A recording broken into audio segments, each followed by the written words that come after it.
launch. Basically, the goal is really to connect folks and communities. And we're going to be also talking with the executive director of the National Black Justice Coalition, Mr. David Johns, about the interplay between technology and specifically Haber and how we can be using technologies to keep our communities more safe. So I'll just go ahead and kick it right off. Kiola, just tell us a little bit about yourself. Tell us about Haber. Tell us about, what really prompted the idea. Hi. Hi everyone. Thank you so much, Megan, for having me. And thank you, David, for joining. And my name is Kiola, first of all, and I started Haber in 2016. And being a new mom and trying to find a safe place for me and my daughter and my family, my growing family at the time, was a big deal. It was the first time I started looking for a place to live through the lens of, is it safe enough for me to, bring my child there? Are we going to be up all night? Can I take her out, for a walk in the neighborhood? And Haber was just an idea that I had, kind of like, I was an avid like Yelper and researcher whenever it came to, figuring out where I'm going to go to eat, where am I going to go hang out, even on like vacation, TripAdvisor, like, we do the research, and but we do all of this extensive research when it comes to like traveling and like eating out. But when it comes to like you're finding your home, there wasn't that much information available outside of asking the realtor, as like you couldn't ask a neighbor for per se unless you knew someone that already lived there, which that hardly ever is the case. Right. So I just thought to myself, why isn't there a platform where I can reach out to the people who actually lived in the building before and say, hey, what was your experience like? And that's where the wheels started turning. And we created an app back in 2016 and launched it then. And it basically, in this time, I've been trying to figure out, outside of just having ratings and reviews, how can we use it to build more of a connection between neighbors, so that I can't just have the ability to reach out. I think one of the benefits to this new launch that we have now, this new release, is that we can actually communicate with the people in the building once we join the building. So once you sign on to Haber and you join a community or a building, then you have access to everyone else who is subscribed to that building as well, and you can have a conversation, and you can ask specific questions, and actually meet people that live there without physically meeting people that live there. So that Haber is right now, and I'm really excited about this version of it, and interested to see how it helps build communities. Yeah, I mean, I think that's really exciting. There is something to be said about how, large social media platforms like Facebook, but I think, what your app is really bringing to the table is really creating a microcosm, creating where people who being that everything is so digital now, you're kind of missing that community and connection. I think this is a great way to integrate that. So with that being said, I'd love to kick it to David. In your position as a leader of an organization, as someone who builds communities and brings communities together, can you just speak to a little bit about how a Haber or apps like Haber can benefit, why apps like Haber are important? Yeah, I can definitely do that. I appreciate Kiola for her leadership. And there are two words that come to mind to me that I will talk about. One is community, and the second is safety. I'll start at the end and then I'll work my way backward. So I lead the National Black Justice Coalition. We're the nation's only civil rights organization intentionally and unapologetically at the intersections of racial equity and LGBTQIA plus equality. And that's important now because it is often the case that Black people in America don't feel safe. Us leaving our homes, if we are lucky enough to have a home, often puts us at risk of encountering police or state-sanctioned actors who believe that they've been appointed to act as police Right. who are policing our moves and dictating where we can and can't go and what we can and can't do while we're there. There are laws in a lot of the states where Black people are disproportionately concentrated that still make it legal to deny us access to public accommodations, things like gas stations or hospitals or even restaurants, right? And when you are Black and have an intersectional identity, so you are Black and queer or trans or non-binary, or you are Black and have a disability, or you're Black and you're a single parent, or you're Black and you're a young parent, when you're Black and dot, dot, dot, you're exposed to more violence, you're exposed to more forms of institutional oppression. And so having resources like Haber that allow you to cut through the malaise, that allow you to connect with real people, that allow you to do things that you can't really do on Yelp or on Facebook is incredibly important, especially because the safety of Black people is often in question. It is now August. Every month, every week rather, since the beginning of June, there have been at least 2 Black trans women or femme-identified folks murdered that we know of. And so their ability to Wow. engage in community conversations using apps and other tools like Haber can be life-saving. The Right. second thing that comes to mind around, I'm sorry, am I talking too loud? Oh no, I said right. No, I'm agreeing. Oh, the second, this is why this is better in person, these conversations. The second part is community, right? I laughed when you started to talk about both the blessing and the curse of digital platforms. And, you know, Facebook is the platform that shall not be named because they're not being as responsible as they otherwise could be, and holding people accountable for telling the truth. And I remember when Facebook was initially established, when my mama couldn't get on Facebook, when you had to be at not only a university, but at a certain group of universities as it was rolled out. And the thing that I enjoyed most then that I miss now is that while I felt more connected to people that I wouldn't see because we didn't live in the same dorm or maybe we didn't go to the same university, there was still an actual community. And because Facebook has grown and is a global entity that, you know, there are very few barriers to entry aside from those that require you to have technology and broadband access, which again, if you're poor, you're a person of color, you're queer, or you have a disability, is significant. I don't want to diminish that, but there are lots of people on it and it can be really challenging to establish community.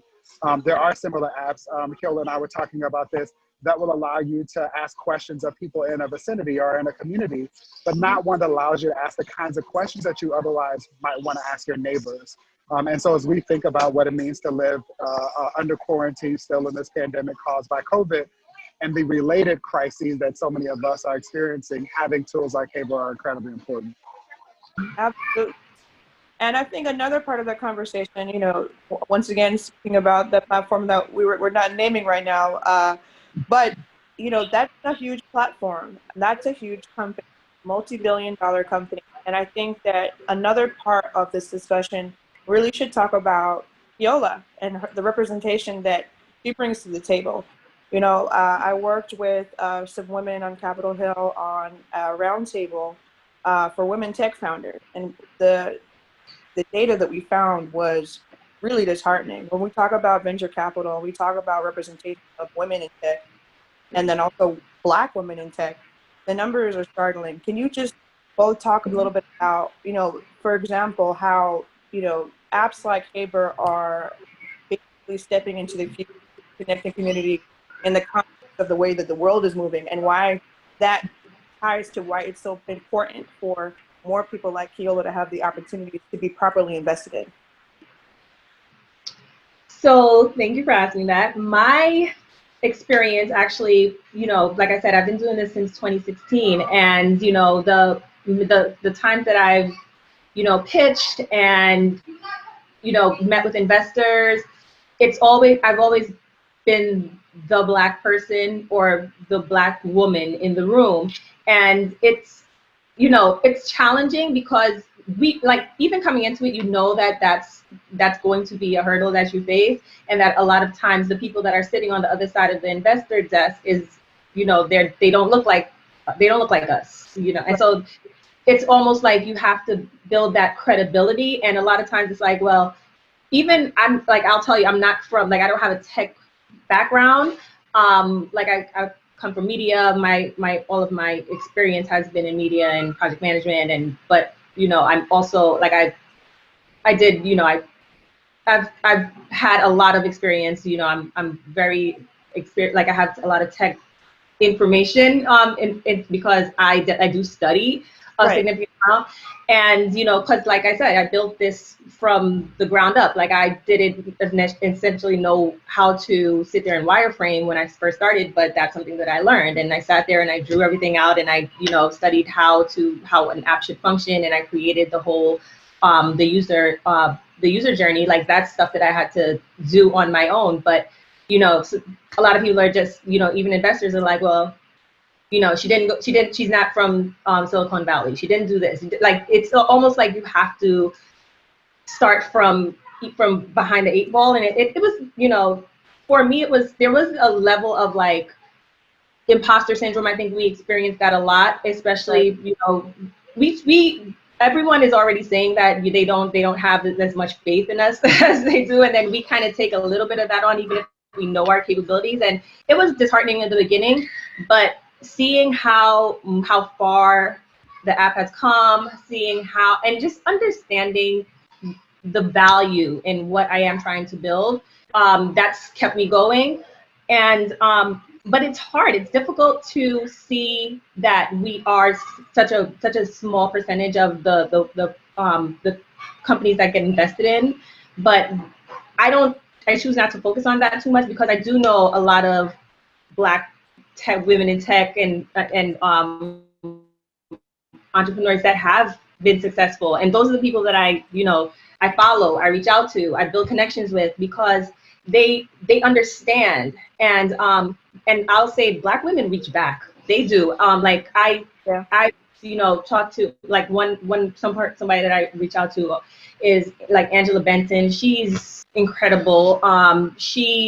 And I reached out to her early when I started the app, and she would like just give feedback on what I was doing, and say, you think about this, and you might want to look into this and research this, or talk to this person, because it's not easy, and the info isn't readily available. So, and other people that are in the field that don't look like us aren't necessarily taking us that seriously. So for me, it's always been just to push a lot of what is the reality according to the numbers out of my head, and to continue to do things and to progress my app and my business the way that I know that the impact that it's going to create. So as difficult as it is, it's been even better, having people see the value in it as well. Absolutely. I'll pose a slightly different question to you, David. When we're talking about representation in tech, some things that we think about are the algorithms that are used to design and target information on platforms and on online communities like Haber and others. David, could you just talk a little bit about why representation is important, in terms of development of algorithms and how that impacts the communities that you represent in your organization? Yeah, I love the question. It always makes me think about when I learned the story of airbags and how it was the reality that engineering teams, being the way that most things are when we don't have conversations acknowledging not only equity, but that the reality is that most things that are good in the world are because of women, and in particular Black women, that people fail at things. And so as I understand it, many of the car companies that were attempting to make airbags because people were dying during car accidents were mostly white men. And they were designing airbags to fit themselves, and people were still dying when they were then testing out the product. And it was not until engineering teams diversified and brought on women engineers and engineers of color that they found a way to engineer airbags that fit more people and reduce the overall number of deaths. It's also why we have cup holders, because women are smart and they think about things that men don't think about, right, in engineering teams. And so I say that as an example that's not really mired right now in talking about intersectional challenges that people might face when they're trans, gender nonconforming, or they're otherwise queer, but just to acknowledge the importance of diversity. And the reality is that all companies, and we continue to talk about tech companies as if you can actually exist in our global reality and not be tech-based in some way, which to me complicates what it means to think about tech companies. But that having been said, the reality is that the plurality of diversity that exists in our country should be reflected in our workforce in every sector. And we know that when that happens, we all win.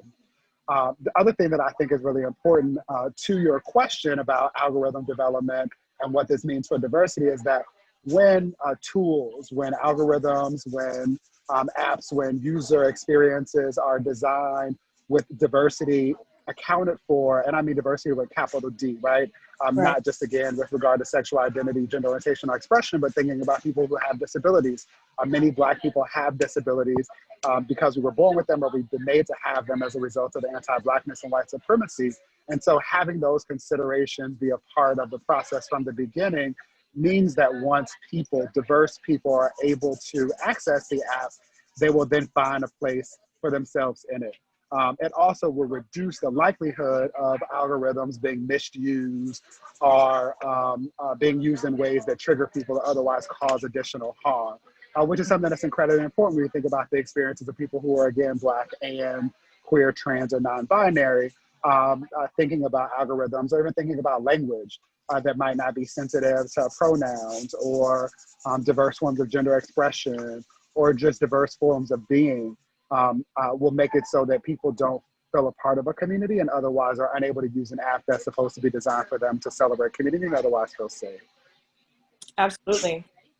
I think, in this conversation, I feel like, talking about Haber and talking about Kiola and talking about, the way that you self-taught yourself to, engage in tech and how it had an outgrowth from a real problem really underscores everything we've been talking about. You know, tech is integrated in all forms and sectors of our life. And I think that the more we have these conversations, we have folks like Kiola who are being leaders, and folks like you who are also stepping out and speaking up for these communities, we'll really start to see and develop change because it's definitely necessary. Um, that I Can I definitely say one thing before you go to the next question, which is to acknowledge that, like, what you said is so true. And my worry, let me back up and say that I just want, because I've not said this to Kayla, I'm so very proud of her. If that does nothing more, her having found a way to hack a solution to a problem that was real in her life is significant. And that's what Black folks do, right? Like, there are Black folks giving ride shares before Uber made it a thing, right? And so what I worry most about is that entrepreneurs, Black women like Kiola. We were talking earlier about our sister friend, Suzette. We were also talking about Ifeoma Ike, right? Like Black folks who innovate in ways that Kiola has. And I say this knowing that she's faced challenges that would break the average mediocre white boy who's been given these tools that she had to teach herself. I want to celebrate her having done that work. And I want to be clear that what often happens is that success looks like a company like Facebook buying or stealing Haber, right? And stealing the equity that she has invested. And I want us all to be mindful of that and to protect her and her work as she continues to provide solutions for our community. Yes, absolutely. I think that, I would love to have, you or you and Kayla to come back for another conversation. We could just have a whole conversation talking about IP, talking about patent ownership. I feel like that is the part of the conversation that's missed. A lot of time we're talking about access to capital and access to education. That's also important, but ownership is really key. That's the way we're going to be able to protect these inventions and really build equity in this space. Speaking of building equity in this space, I want to kick Kiola. Tell us how we can support. Tell folks, are you raising money? We know that you recently launched. Let us know where we can find Haber. Let us know, if you want to be speaking somewhere else, because it starts here. We have to, create these platform forms for each other, and just let us know how best we can support you. Thank you so much. Right now, so the current version that is the release that is now in the Apple Store it's only available in New York City and New York, New Jersey, and on iOS currently. And that's because we want to just make sure that we're doing the right things and that it's actually servicing the communities that we would like for it to service, and we're kind of just giving it a chance to evolve at this point. So right now we're just asking people to download the app, add their building if it's not there, join their building, and start just using it. Like, dig into it. Let us know what's working and what's not working. Because as much as having a product out there is fun and it's an incredible, we actually need people to tell us what they need and how it could work better for them. And if adding something like like David said, like just identifying your community. Like let's say we want to identify a building as someplace where, you know, LGBT people are, they feel like they feel safe there. There's a community there. Like feel like for me, as when I was finding a place as a mom, finding other moms was really important for me, and that was what I identified at that point. It was really important to have some place where I can go, and I know there's other kids there. My daughter is very social, and just being able to say that this is some place that I know that I can have that kind of support was really important. So for me, that's something. If there's moms that can reach out to each other within the app, and it's important for me to note that when you join a building, you join a community, you have access to communicate with the other people in the building, and those conversations. Those conversations are they're between you and that person, but you can also just have general conversations on the building page where you can ask a question, and you don't have to essentially join the building community and have direct contact with the people who have also joined that same building. But it's a way for you to not, like, I don't have to run into someone to find out that they live in my building, which is now, especially with COVID, I'm never outside. So running into people is a thing of the past. Like, you know, it was easier pre-COVID, but now it's even just going through this, it was just finding anyone at this point to say, like, hey, to check in, are you guys okay? Hey, I have like a neighbor that's an older woman that, you know, she always like collects the packages, and she'll like, and we exchange numbers, because she'll text me and say, hey, I saw your package in the lobby, I picked it up. And all COVID, I'm just like, do you need something? I'm running to the store, I'm making a store run, I can pick you up something, but I only have her information. There's like 80 apartments in my building, and I could have, you know, helped someone else that needed something that didn't necessarily couldn't make it out until a few days later, or whatever the case may be. But it's like, you don't know anyone because we just live there. We're not necessarily living there and thinking beyond making friends, or even just like being a neighbor anymore. Like, that's not even an idea like that we do anymore. Like I when I was growing up, I knew everyone in my building, but it was a small building. We don't have that kind of community anymore, and that's what I'm trying to put back into the world with this app. Well, I'll go ahead and leave it there. I think that your neighbors are lucky to have you. Your children are lucky to have you. You know, thank you both. Thank you, David, also for taking the time. I'm glad we got to touch on some really important issues. I look forward to future conversations. Thank you so much, Megan. It was a pleasure. And thank you, David. Pleasure. Thank you both. Thank you. Okay. All right. Kiola, we haven't even talked about, are we still recording? Yes. We're still recording. Hold on. Let me see if I could stop it.